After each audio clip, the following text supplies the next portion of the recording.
পশ্চিমবঙ্গ সরকারি চাকরি জগতে একটি বড় পরিবর্তন এসেছে। রাজ্য সরকার সম্প্রতি চাকরির সংরক্ষণের জন্য একটি নতুন 100 পয়েন্ট রোস্টার প্রকাশ করেছে, যা আগের নিয়মগুলির কিছু পরিবর্তন এনেছে। এই নতুন রোস্টারটি পুরনো 2011 সালের রোস্টারের পরিবর্তে এখন থেকে কার্যকর হবে। সুতরাং এই পরিবর্তনগুলি অর্থাৎ 2011 সাল থেকে 2025 সালের কোন কোন মূল পরিবর্তনগুলি রয়েছে বা পার্থক্যগুলি রয়েছে এই ছোট্ট ভিডিওটির মাধ্যমে সহজভাবে তুলে ধরার চেষ্টা করব। ভিডিওটি আপনারা শেষ পর্যন্ত দেখবেন এবং চ্যানেলে সাবস্ক্রাইব করে রাখবেন।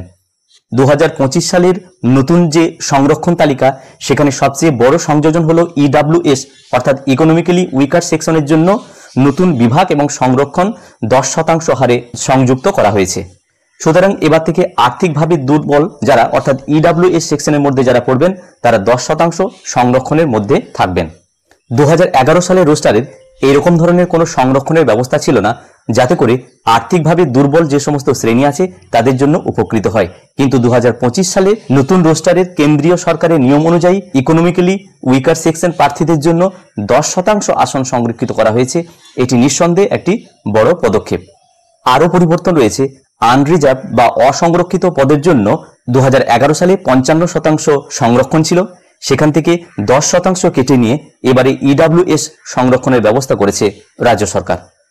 সুতরাং এই মুহূর্তে 2025 সালের নতুন তালিকা অনুসারে অসংরক্ষিত বা আনরিজার্ভ পদের জন্য 45% সংরক্ষণ রয়েছে। সুতরাং এক নজরে যদি আমরা দেখি, অসংরক্ষিত বা আনরিজার্ভ 2011 সালে ছিল 55%, 2025 সালে নতুন রোস্টার অনুসারে 45%।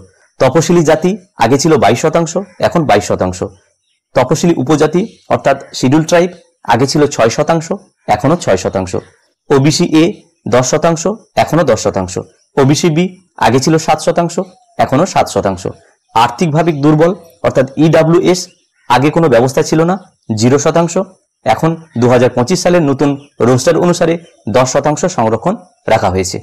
সুতরাং এই ছোট্ট ভিডিওটির মাধ্যমে বিষয়টি তুলে ধরার চেষ্টা করলাম। ভিডিওটি প্রত্যেককে দেখার জন্য ধন্যবাদ। প্রত্যেকে ভালো থাকুন, সুস্থ থাকুন।